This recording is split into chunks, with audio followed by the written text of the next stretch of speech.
Assalamualaikum warahmatullahi taala wabarakatuh. Alhamdulillahi rabbil alamin. Wassalatu wassalamu ala Rasulillah wa ala alihi wa sahbihi ajma'in. Rabbi syrah li sadri wa yassir li amri wahlul 'uqdatam min lisani yafqahu qawli. Subhanaka la ilma lana illa ma 'allamtana innaka antal alimul hakim. Wala haula wala quwwata illa billahil aliyil azim. Qala Allah subhanahu wa ta'ala fi kitabihil aziz wa huwa asdaqul qail. Bismillahirrahmanirrahim. Innal ladzina amanu yatluna kitaballah wa aqamus salah wa anfaqu mimma razaqnahum sirran wa alaniyah yarjuna tijaratan lan tabur. Wa qala Rasulullah sallallahu alaihi wasallam fi hadithihi syarif wa huwa sadiqul masduq, man qama ramadhana imanan wa ihtisaban ghufira lahu ma taqaddama min dhanbi. Sadaqa Rasulullah. Alhamdulillah, pertama dan utamanya kita mengatur syukur kehadiran Allah Subhanahu wa taala kerana kita dipanjangkan umur, dimurahkan rezeki dan diberi fursah sa'idah, peluang keemasan untuk kita sama-sama berada di fasa yang ketiga, iaitu fasa yang disebut oleh baginda Rasulullah sallallahu alaihi wasallam sebagai fasa itqum minan nar. 10 malam terakhir misi pembebasan daripada api neraka. Kita telah lalui fasa rahmah 10 malam pertama, fasa maghfirah memburu keampunan fasa yang kedua, dan kita berada di kemuncak iaitu fasa yang ketiga, misi pembebasan daripada api neraka.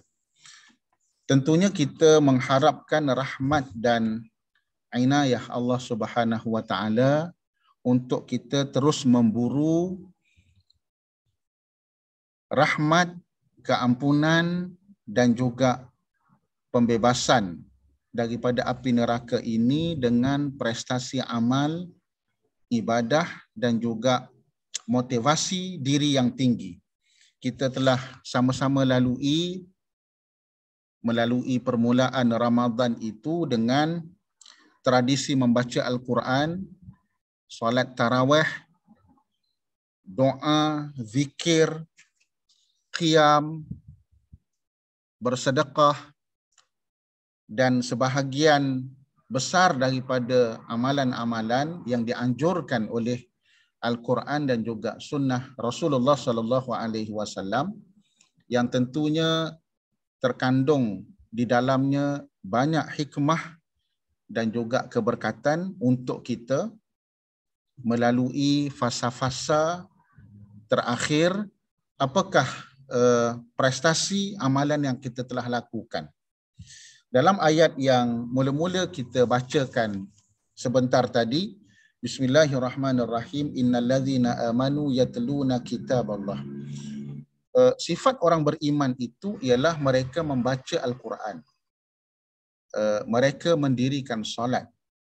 Wa anfaqu mimma razaqnahum, dan mereka membelanjakan sebahagian daripada rezeki yang dikurniakan Allah Subhanahu wa taala. Sirran wa alaniyah, sama ada ketika senang ataupun ketika sempit, ketika lapang ataupun ketika sukar. Tidak lain dan tidak bukan, tentunya kita mengharapkan ini sebagai satu perniagaan kita dengan Allah Subhanahu wa taala yang tidak akan rugi, bahkan memberi keuntungan kepada kita. Apatah lagi dalam bulan Ramadan ini dengan segala amalan yang telah kita lakukan, bermula dengan kita berpuasa, imanan wahtisaban, dengan penuh keimanan dan juga mengharapkan pahala, tentunya pahala berganda.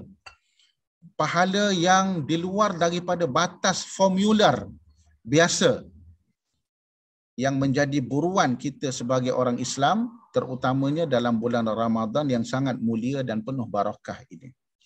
Bagaimana prestasi kita melalui ibadah puasa yang kita sebutkan tadi dengan penuh keimanan dan mengharapkan pahala memburu pahala berganda.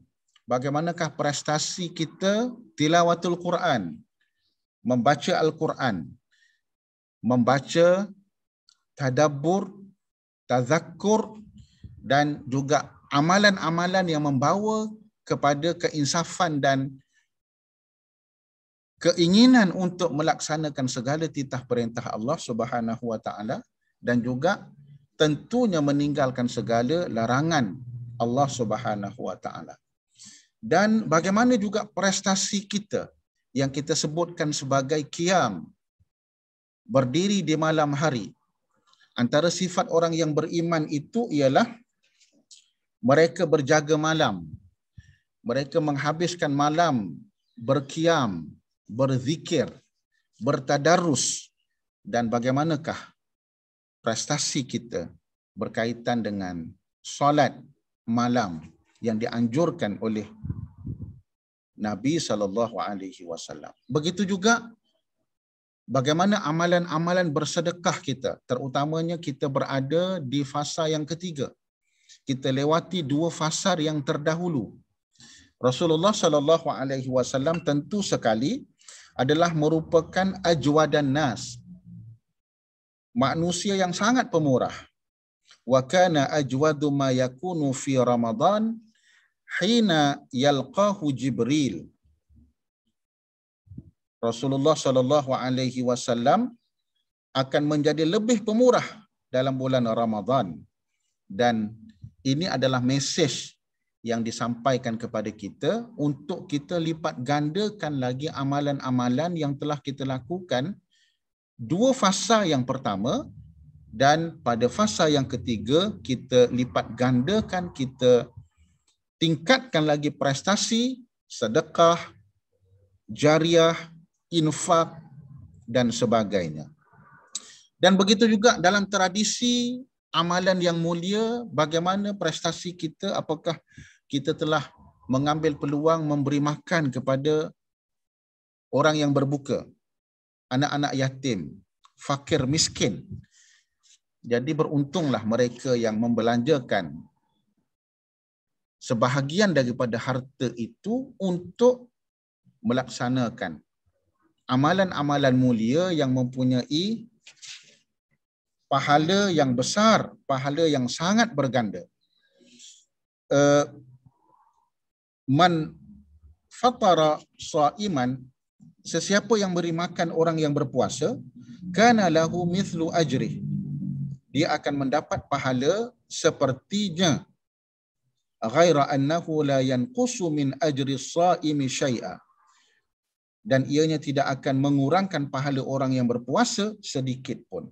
Ini antara hikmah dan juga pahala bagi orang yang mengambil kesempatan untuk memberi makan kepada orang yang berpuasa. Juga kita kena tanya diri kita dalam kesempatan yang ada, banyak mana peluang yang kita ambil untuk kita berdoa, berzikir dan beristighfar. Semua hari-hari Ramadan adalah waktu yang mulia. Maka ambillah kesempatan ini dengan kita perbanyakkan zikir. Zikrullah akbar, mengingati Allah yang maha besar. Ad-du'a, doa mustajab itu dalam bulan Ramadan, pada waktu-waktu khusus, pada waktu-waktu yang mustajab. Dan kita diperingatkan bagaimana ketika hampir waktu berbuka, Nabi menyebutkan 3 doa yang tidak ditolak. Antaranya ialah orang yang berpuasa sehingga ia berbuka. Orang yang berpuasa sehingga ia berbuka. Jadi antara waktu yang mustajab yang kita kena ambil peluang dan juga kesempatan ialah ketika kita hampir berbuka puasa. Itu sebagai contoh. Sepertiga malam ketika Allah menyeru, adakah ada orang yang berdoa? Maka aku perkenankan. Adakah orang yang memohon keampunan? Maka aku mengampunkannya. Hadis Ini diriwayatkan oleh Bukhari Muslim. Jadi banyak yang kita akan dapati bahawa Allah Subhanahu wa taala ini membuka ruang dan peluang seluas-luasnya untuk hamba-Nya berdoa, mohon keampunan. Wabil ashari hum yastaghfirun. Pada waktu sahur mereka itu mohon keampunan daripada Allah Subhanahu wa taala. Rugilah kita bangun sahur tetapi kita tidak menggunakan kesempatan itu untuk berdoa. Sedangkan itu adalah antara masa-masa yang mustajab. Dan begitu juga bila kita dapat mengekalkan istiqamah dalam amalan-amalan yang menjadi anjuran Al-Quran dan As-Sunnah dan diberi banyak kelebihan, hikmah, jadi sangat rugilah kalau kita hanya membataskan amalan-amalan ini dan tidak memperhebatkan amalan-amalan ini ketika kita berada di fasa yang ketiga, iaitu 10 malam terakhir. 10 malam terakhir ini ada 2 amalan yang kita kena laksanakan tanpa uzur. Yang pertama ialah memburu Lailatul Qadar. Dan Lailatul Qadar ini di dalam bulan Ramadan yang berkat ini Allah Subhanahu wa taala mengurniakan, menghadiahkan kepada hamba-hambanya satu malam yang sangat berkat, iaitu malam Lailatul Qadar. Dan yang keduanya ialah dalam 10 malam yang terakhir ini untuk memastikan bahawa prestasi ibadah kita itu berada pada tahap yang maksimum, maka kita dianjurkan supaya beriktikaf. Kenapa kita dianjurkan untuk beriktikaf? Kerana kita beriktikaf di masjid melaksanakan amalan-amalan yang digalakkan ataupun dianjurkan oleh Rasulullah SAW di masjid itu sebenarnya lebih mudah berbanding daripada kita melaksanakannya di rumah, kerana halangan dan kekangan tu banyak. Jadi paling tidak kita boleh bersama-sama dengan rakan taulan, sahabat handai untuk kita laksanakan misi pemburuan Lailatul Qadar itu secara jama'i. Dan itu sedikit sebanyak akan membantu kita. Dalam konteks memburu malam Lailatul Qadar ini, Allah Subhanahu wa taala telah memberi saranan, telah memberi gambaran di dalam Al-Quran. Bismillahirrahmanirrahim. Inna anzalnahu fi Lailatul Qadar. Sesungguhnya kami telah menurunkan Al-Quran pada malam Lailatul Qadar. Wa ma adraka ma Lailatul Qadar. Dan tahukah kamu apakah malam Lailatul Qadar itu? Lailatul Qadri khairum min alfi syahr. Malam Lailatul Qadar itu lebih baik daripada 1000 bulan. Ila akhiril ayah. Dalam surah Ad-Dukhan ayat disebut inna anzalnahu fi lailatin mubarakatin inna kunna munzirin fiha yufarriqu kulla amrin yahkim. Sesungguhnya kami menurunkan Al-Quran pada suatu malam yang diberkati, iaitu malam Lailatul Qadar. Dan sesungguhnya kamilah yang memberi peringatan. Pada malam itu dijelaskan segala urusan yang penuh hikmah. Rasulullah SAW dalam satu hadis menyebut, man qama Lailatul Qadri imanan wahtisaban.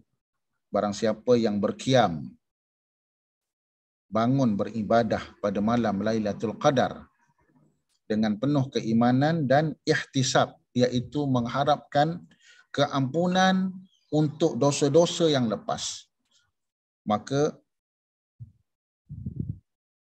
diampunkan baginya ma taqaddama min dzambih. Jadi malam Lailatul Qadar ini adalah malam yang kita kena rebut peluang. Beberapa kelebihan tentang Lailatul Qadar yang dapat diambil daripada ayat yang kita sebutkan tadi dalam ayat Al-Qadar tadi, antaranya ialah Allah menurunkan Al-Quran pada malam tersebut yang mana ia memberi petunjuk kepada manusia dan memberi kebahagiaan di dunia dan di akhirat. Yang kedua, pada malam tersebut Lailatul Qadri min khairun min alfi syahr. Ia lebih baik daripada 1000 bulan. 1000 bulan ni berapa? 1000 bulan ni dihisap antaranya ialah sekitar 83 tahun 3 bulan.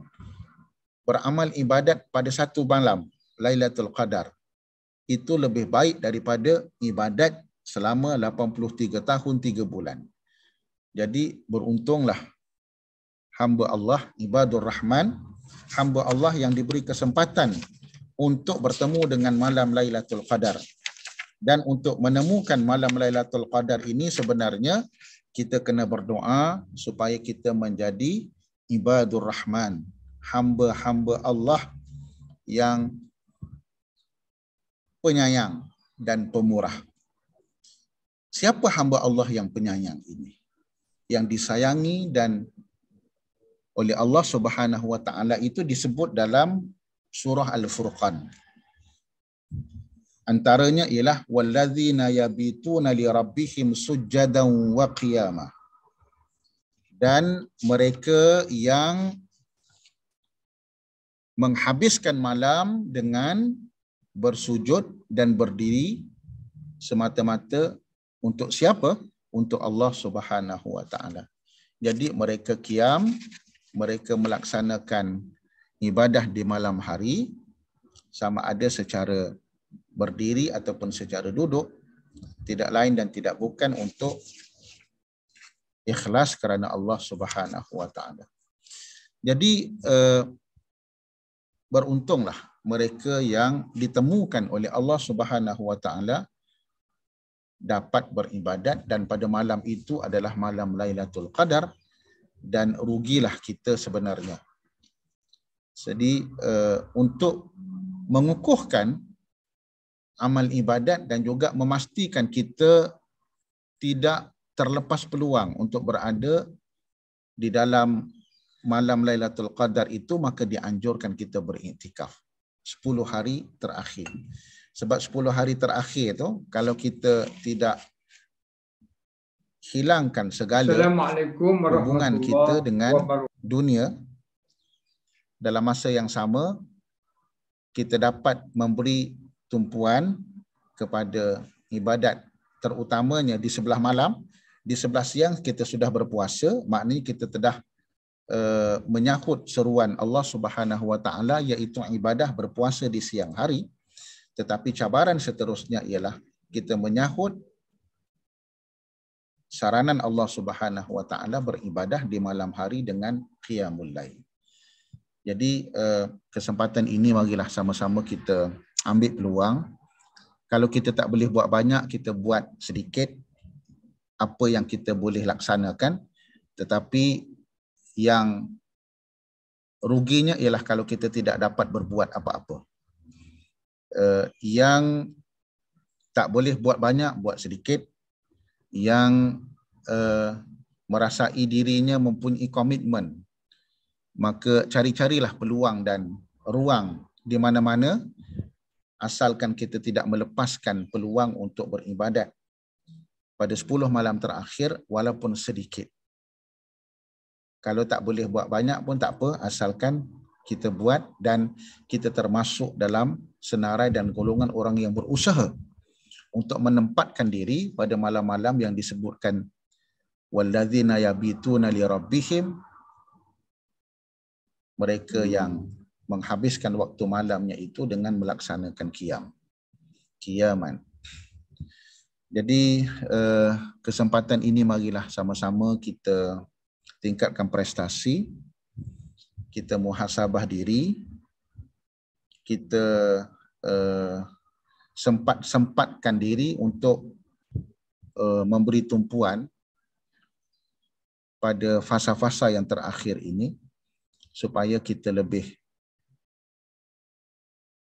mendapat rahmat, mendapat keampunan, dan segala yang dikurniakan oleh Allah, yang dijanjikan oleh Allah Subhanahu wa taala dalam bulan Ramadan ini, kita dapat raih. Dan sangat malanglah orang yang berkesempatan melalui Ramadan tidak diampunkan dosanya.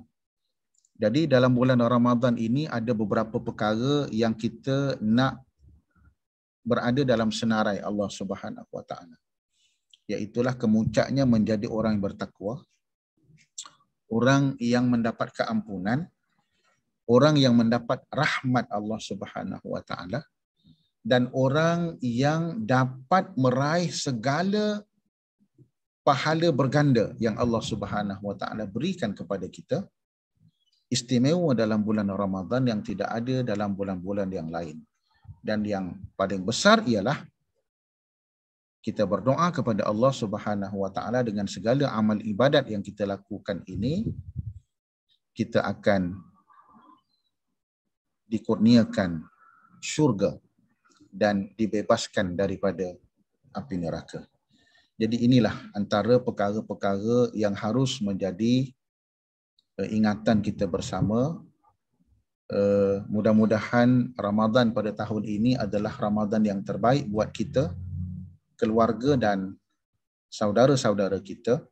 Dan marilah sama-sama kita berdoa, bukan sekadar untuk diri, keluarga, masyarakat kita, bahkan semua umat Islam. Kita dilimpahkan rahmat, diberi bantuan, ma'unah, pertolongan Allah Subhanahu wa taala dengan keberkatan bulan Ramadan. Dan tentunya pada malam Lailatul Qadar ini Allah Subhanahu wa taala melimpahi segala rahmatnya kepada kita semua. Mudah-mudahan Allah Subhanahu wa taala mengganjari kita semua sebagai hamba-Nya yang layak menjadi orang yang bertakwa, yang menjadi lulusan madrasah Ramadaniyah dengan jayanya berkat didikan, asuhan Al-Quran dan As-Sunnah, dan juga mengikut titah perintah Allah dan meninggalkan segala larangannya. Mudah-mudahan Ramadan pada tahun ini adalah Ramadan yang terbaik, Ramadan yang unik, yang terkandung di dalamnya rekod yang terbaik dalam senarai rekod hidup kita di atas dunia. Kita tak tahu sama ada dalam sepanjang hayat kehidupan kita ini di manakah Ramadan yang terbaik untuk kita. Sebab kita tak dapat nak tengok report kad kita. Jadi sebab itulah kita hanya berdoa, bermunajat. Mudah-mudahan Allah Subhanahu wa taala mengampuni kita dan memberikan sijil kelayakan untuk kita lulus dengan cemerlang dan akhirnya mendapat anugerah orang yang bertakwa kepada Allah Subhanahu wa taala. Jadi setakat itu dulu, yang baik itu daripada Allah Subhanahu wa taala. Mudah-mudahan apa yang disampaikan ini akan menjadi ingatan kita bersama. Inna dzikra tanfa'ul mu'minin, peringatan itu tentunya memberi manfaat kepada kita orang-orang mukmin, dan marilah sama-sama kita berwasiat dengan kebenaran dan kesabaran. Mudah-mudahan dengan budaya ingat mengingati, wasiat mewasiati ini akan menjadikan kita seorang hamba yang cemerlang dunia dan akhirat. Aqulu qawli hadza astaghfirullah li wa lakum. Assalamualaikum warahmatullahi taala wabarakatuh.